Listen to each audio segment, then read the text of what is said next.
Condition red. Condition red. Condition red. Condition red. Condition red. Condition red. We had been 6 weeks crossing the Pacific, eternally on the alert, always on the watch for the enemy. But we had met no opposition in force until today. Then we received a report that a Japanese carrier was within 300 miles of us. A stone's throw as distances are measured in the Pacific. Planes had taken off from the carrier of our own task force, of which our destroyer, which I shall call the G, was a part. They were due back now, and following them were sure to be Jap Zeros bent on revenge. Condition red. Condition red. Condition red. Condition red. Condition red is an expression used to indicate that we're about to engage the enemy. Whenever it blared out on the ship radio, we ran to general quarters and prepared to greet the Tokyo Express or the Zeros or Mitsubishis as soon as they came into view. Condition red. Condition red. Condition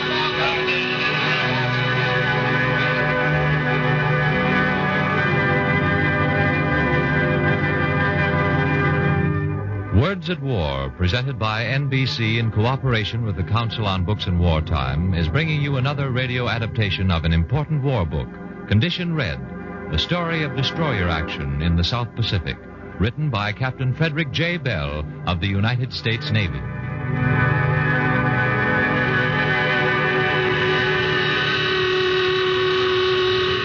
Stand by to repel air attack. We moved in closer to our carrier, ready for action. Within the steel walls of our destroyer, the G, 300 officers and men took a last-minute inventory of their tools of war. In the wardroom, the surgeon opened out his equipment on the officer's dining table. On the bulkhead, he hung up a square canvas fitted with pockets and pouches for kits of medical hardware. He laid his bottles along the leather seats to cushion them against the shattering concussion of gunfire. Across from the radio shack, in the cramped quarters of the coding room, the communications officer stuffed a sea bag with our secret books. Weighted the bag with fire bricks so that it could be thrown overboard if the ship had to be abandoned. Far below deck, the engineers cracked their valves wide open and the turbine sang in higher key. In all lower deck compartments, there were wooden shores and wedges ready to plug shell holes. The men of the repair parties waited to fight fire and explosion and the inrush of water. Everyone wore a steel helmet. The men topside were bundled in life jackets. Below decks, in the fierce heat, the others kept their jackets within easy reach. Unnecessary electric power and water supply were cut off.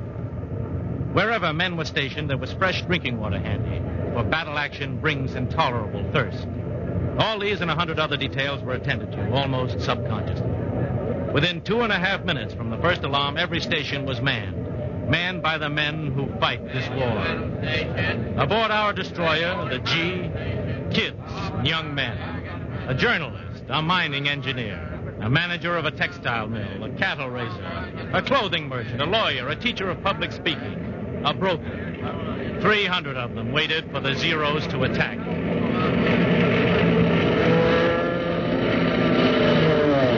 Suddenly they were upon us. The first Jap plane cut over our quarter less than 200 feet above our decks. The pilot rolled slightly toward us. In the after cockpit, the gunner leaned out and thumbed his nose. Seaman Robert Otto let the fingers of his left hand slide along the trigger of his 20-millimeter gun. And before that Jap hit the water, Otto was firing on a new target.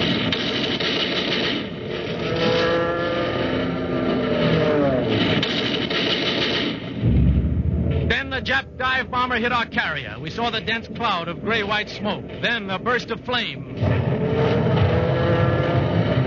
Another Jap dive bomber overshot the carrier and loosed his bomb on the side of the G. The ocean soared up and fell on our deck. Splinters of steel ripped into our hull.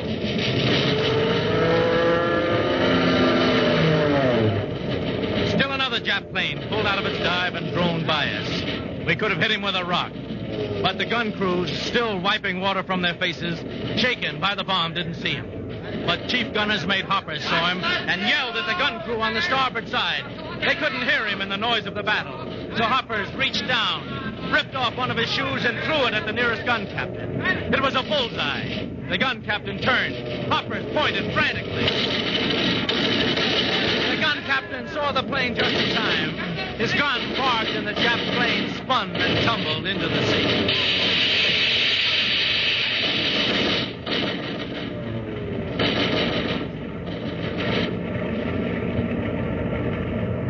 There was a lull. We checked up hurriedly on our formation. Everyone was accounted for. The carrier had put out its fire and stood ready to repel other Jap planes. But they didn't come back. Task Force Commander to the Chief. Proceed to the north. Pick up any of our plane crews that may be in the water. Give directions to planes that have sufficient fuel to return to the carrier. Rejoin Task Force at noon tomorrow, or if unable to make rendezvous, proceed to advance base. All stations, stand easy. All stations, stand easy. We are headed toward the enemy fleet to find our aviators. We are headed toward the enemy fleet to find our aviators. The ship will remain at general quarters until our duty is completed. The ship will remain at general quarters until our duty is completed.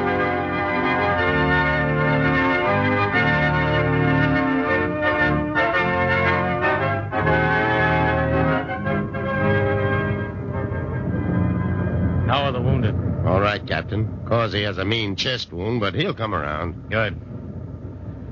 How was it below, Chief? Well, not bad, Captain. Got up to 140 degrees in the engine room, but we didn't have any trouble. It kind of looked like nice shooting. It looked like nice shooting. That was one of our jokes. The engineers never saw a shot fired. They tended their engines, gave us steam and answered the calls for speed, but never witnessed an action. So there's a nice little bomb hole at frame 30 starboard, but we put in a temporary patch and she's not taking any water. Good, Ross. What's the matter with you? Nothing, sir. You're all covered with blood. Oh, I got that from helping some of the gun crews below, sir. Oh. Sir, did you happen to see the Jap that thumbed his nose at us? Yes, I did, Ross. Well, sir, I thought you'd like to know. We got him, sir. Good work, Ross. Well, gentlemen, suppose we order up some coffee.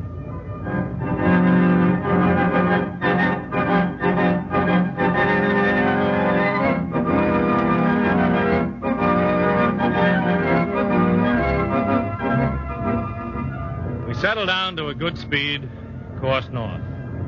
There remained an hour of daylight as we advanced toward the retiring fleet of the enemy. All in all, it had been a most highly satisfactory afternoon.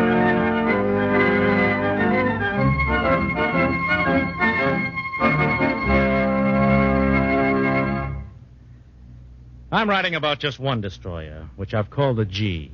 Can't tell you its real name, and I'm glad I can't, because the Navy permits us to use actual names only of ships that have been sunk. And the G hasn't been sunk so far. But this is not just the story of the G. It's the story of all destroyers, the hottest, coldest, fastest, rough-ridingest ships in the world. They're uncomfortable and wet. They have a hull so thin you could break through it with a hammer. They have the horsepower of a battleship and less armor than our newest bombing planes. They carry 300 officers and men packed in a slender, streamlined form that's designed to strike hard and fast. Gun for gun, they're the fightingest things afloat. The destroyer's a triple threat weapon designed to carry the offensive against submarines, aircraft, or surface vessels. Its guns are double purpose, high angle for planes and hard-hitting flat trajectory for surface work. Its torpedoes make it the most dangerous ship in the fleet for its size. Now, on a large ship, a man can be reasonably certain of things. Certain days bring certain drills. Certain hours are taken up with previously prescribed duties. Things go according to plan. Not so on a destroyer. There can be no such adherence to plan. Destroyer duty's hard duty, and yet men swear by these rugged, rough riders of the sea. They might find the going a little tough at first, but if they've got the stuff that destroyer men are made of, they'll fit in.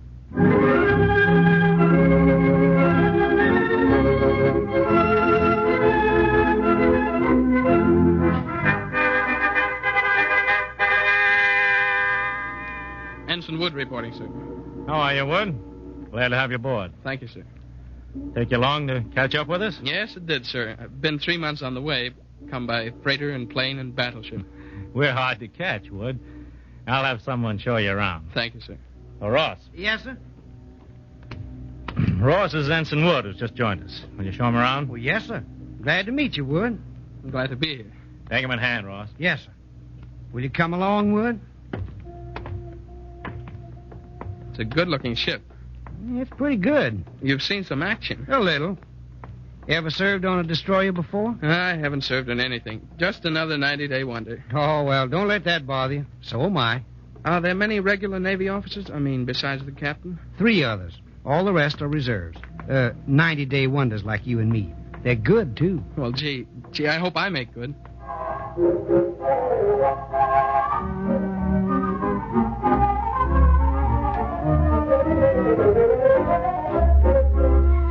I think the chances are that brand new Ensign Wood will make good. I'm constantly amazed at the way these reserves learn their jobs. The 90-day wonder, so-called because he's commissioned after a 3-month course, has brought a new breath of life to the service. He requires more supervision than your Naval Academy graduate. He makes mistakes, and for a time he does weird things to the language of the sea. He calls the bow of the ship, that part of the boat up front, and describes anything that he doesn't know exactly as a gadget. But he falls in with naval routine so readily that after he's been on board a month, I never know or care whether he's a regular or a reserve. We're put on our mettle to train him, but it's easy to train a man who wants to learn. And the so-called 90-day wonder, with his varied civilian accomplishments, brings a fresh and inspiring atmosphere to shipboard routine.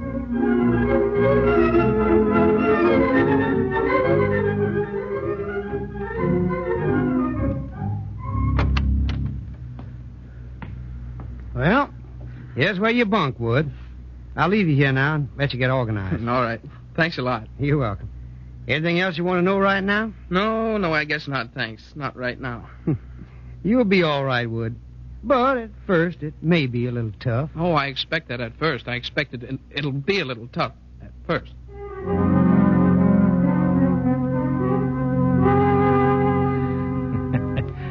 No, it won't be a picnic for young Ensign Wood. On a big ship, it's possible that a few men out of the thousands aboard can slide by on a minimum of effort. They can stand their watches, man their battle stations, but contribute little to the general welfare. On a destroyer, there can be no deadheads. A man pays his freight, does his job, and more besides, or pretty soon he finds himself at the gangway, waiting with bag and hammock for transfer to another ship. But if a young officer takes the responsibility and proves that he can work hard, if he can do a little more than is expected of him, he'll get along.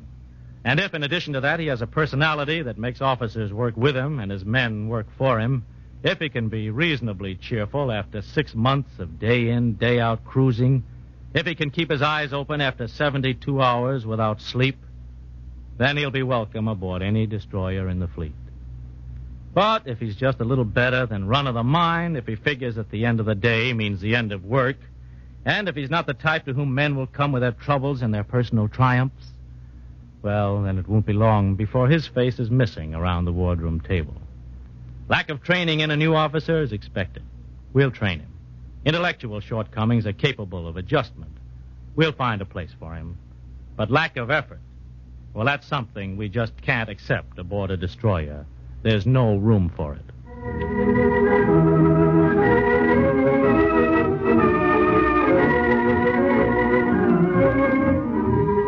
Following our battle with the Jap planes, the G slid through the Solomon Seas with oil enough for just 24 more hours, sloshing in her tanks. The doctor reported the wounded in good condition, even Causey, whose chest wound had worried me. The decks had been scrubbed down, cleaned of the bloody reminders of the battle. We'd gotten a little sleep by the next morning, which dawned bright as a Chamber of Commerce booklet. There was a refreshing nip in the air, and the sea was a pale blue carpet. The walking wounded came topside to bask in the sun and in the admiration of their comrades. They wore a jaunty air, but they'd had a scare, all right. You can't collect a bullet or a fragment of hot steel without thinking. Gee, supposing it had been just a half-inch to the right. Supposing I'd been picking up a shell just then. Well, it leaves you a little weak. Things were very calm that beautiful morning when suddenly... Sail ho, 1.4 to starboard beam, sir. Looks like a carrier. Right standard rudder. Get a bearing on that ship. Aye, sir. We put our glasses to starboard. Yes, it was a carrier, all right. We could see the flat outline of the flight deck under the island superstructure. Funny we hadn't picked her up while she was still hull down. But no one's eyes were much good this morning. After all, you had to sleep sometimes. I stepped to the Polaris to get a bearing and check our course. Tell the Commodore we have the carrier in sight and we're headed for her now. Aye, aye, sir. I squinted through the vanes and moved the bearing circle to the right, paralleling the horizon. But nothing appeared. We couldn't be that blind. I grabbed for my binoculars and looked again. There was nothing. No carrier, no ship, nothing. Sir, it seems to be gone. Gone, but where could it go? Well, beg your pardon, sir, but could it be that That was no carrier. that was a dirty It stinking was a Jap? submarine, sir. Submarine. She's submerged. Yes, the realization came to us all at once. It was a submarine, a Jap submarine. General quarters. General quarters. Stations for sub-attack. Stations for sub-attack. Set depth charges. Set depth charges. All ahead, flank. All ahead flank.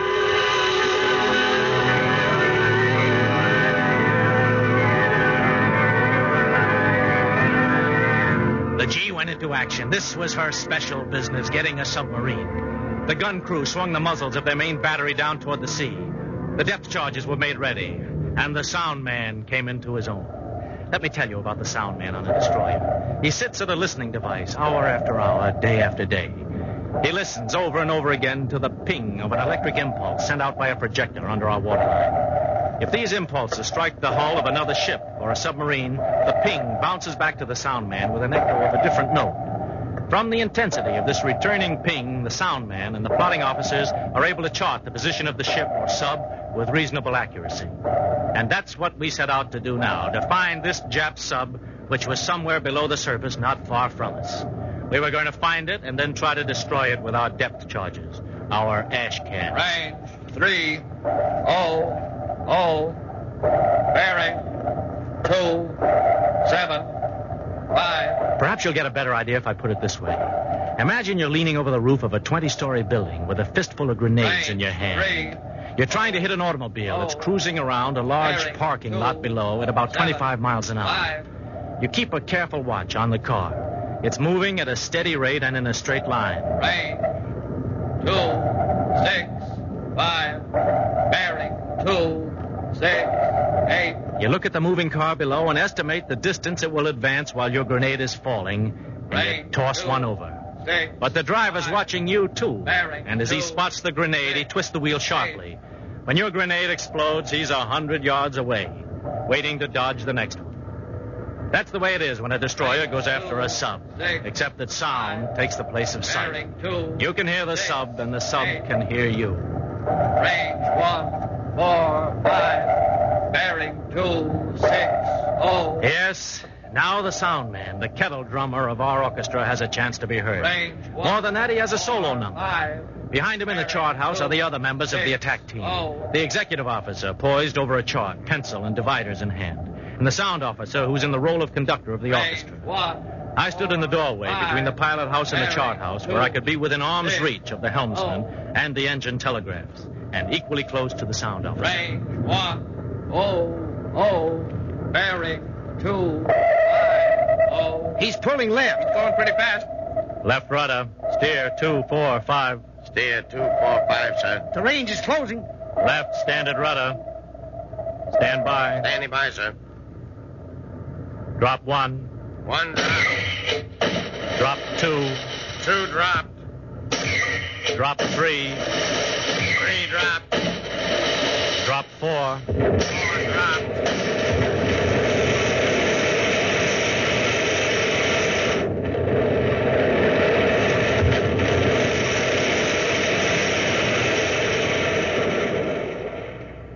We hadn't heard him. The Jap sub was making radical maneuvers at the expense of his batteries, but he couldn't continue them for long. We picked him up on the sound gear again and came in for the second run. That run was better, but the Jap dived deep in his hole and our charges exploded above him. He's going to run down his batteries if he keeps up that speed. Yeah, unless he runs us out of ash cans first. Fantail reports both racks reloaded, sir. Very good. Starting the run. Pick him up as soon as you can. All ahead, standard. Contact. Range 240. Bearing 315. The third run was no good, but the fourth one did the Jap some damage. There were plain indications that he was trying to surface. We swung around for our fifth attack to help him make up his mind, praying that our oil would hold out. Task Force Commander to the G. Do you still have contact with the submarine? Still have contact. Sending 2 destroyers to back you. When they have made contact, proceed to tanker. Let's hope we can get... We needed oil, all right, but we had found this Jap sub. We'd softened him up, and by golly, we were going to finish him ourselves without any help from our sister destroyers. We had depth charges remaining for just 2 more runs. Come on, let's get this guy. Make it good. Make it good. He must have been one whale of a submarine. We knew that when we mistook him for a carrier. Our next attack punished him some more. He was groggy, but still in there fighting. And then we had just one more chance, a handful of ash cans left. And the 2 destroyers from the task force now in sight, coming up fast, eager to be in on the kill. We wanted this sub for ourselves. We wheeled and started in for our last run. Range 100. Bearing 250. Stand by. Standing by. Make this one good. Make this one good. Drop 1. 1 drop. Drop 2. 2 drops. Drop 3. 3 drops.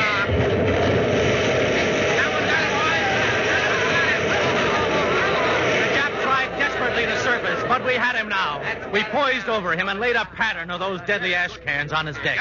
He started going down. Our sound instruments followed him. Down, down. And then slowly the churning of the water subsided. And the afternoon breeze drew a feathery line of whitecaps over the spot where our late enemy rested 1,000 fathoms below. Our sister destroyers plowed up to the spot, but there was nothing for them to do. We were out of depth charges, almost out of oil, but we had finished that Jap sub. Task Force Commander to the G.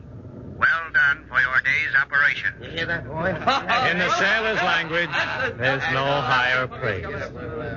The attack team relaxed over coffee and cigarettes. The torpedo men came to the bridge to receive a pat on the back. The sound man, who had been bored to death a few hours before, was fairly bursting. He was the kettle drummer of our orchestra, and the kettle drummer seldom gets a chance to solo. But when he does, you can hear him all over the house. And this had been the sound man's day.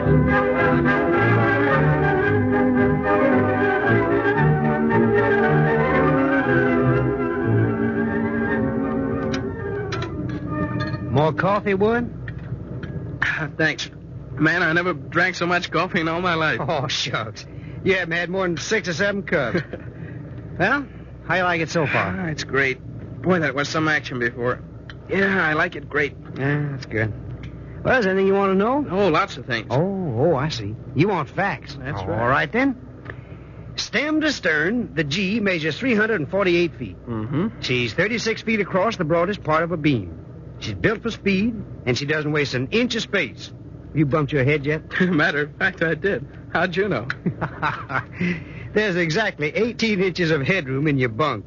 Till you remember that, you're going to keep on bumping your head, too. Yeah? Yeah. Do you figure on raising a beard? Well, I hadn't thought of it, but maybe I'll Don't try. do it. Against regulations? Navy regulations say it's all right for a man to raise a beard if it isn't grotesque. I see. Our skipper considers any form of facial furs or foliage most grotesque. No beards. Okay, no beards. Destroyers aren't, they aren't dress-up ships, as you may have noticed. Sometimes we out so long that our trousers start growing a fringe and our shoes get to looking like they belong to a cotton picker with sore feet. Last time out, we were gone so long only one man had as much as 2 pair of entire socks. We called him the Dude. The Dude, huh? Yeah.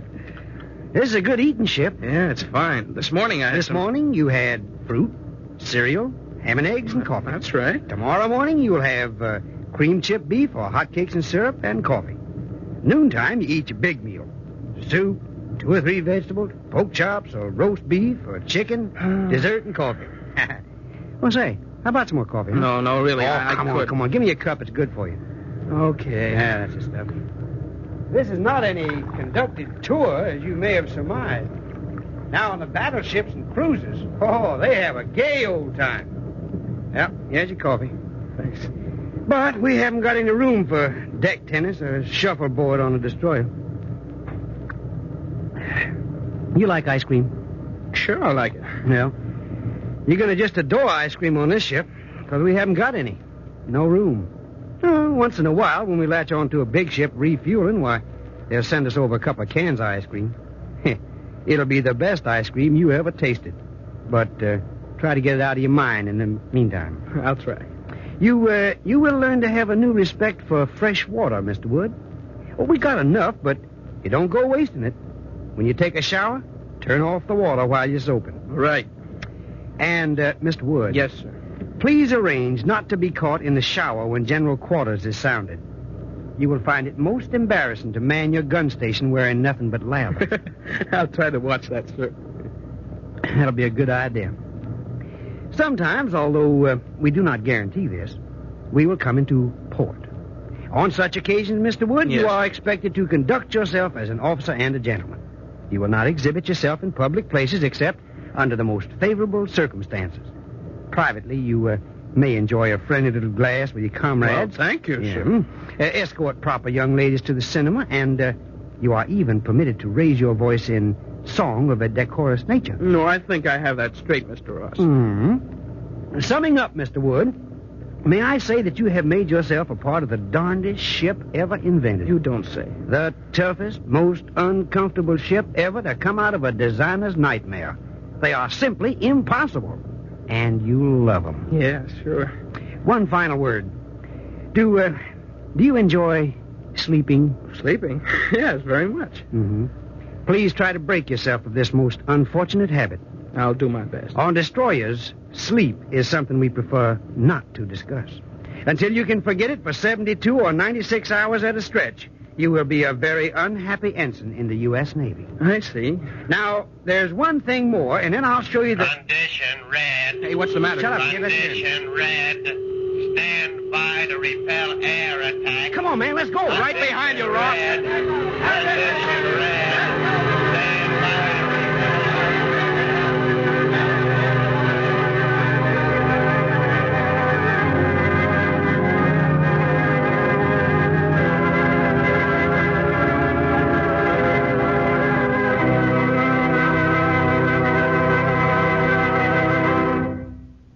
You have heard another program in the series Words at War. Tonight, a dramatization of Condition Red by Captain Frederick J. Bell of the United States Navy. The adaptation was by Gerald Holland. The production was under the direction of Anton Leader, with music by William Meader. Alan Bunce was heard as Captain Frederick J. Bell, and others in the cast were Jerry Macy, Jack Lloyd, and Jeffrey Bryant. Next week, you will hear White Brigade by Robert Goffin, a true story of the Belgian underground.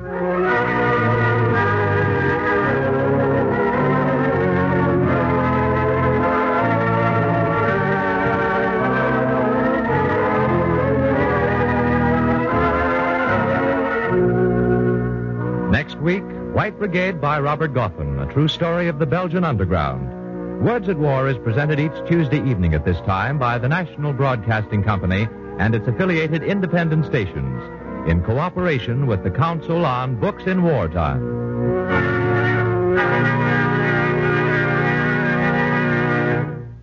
This is the National Broadcasting Company.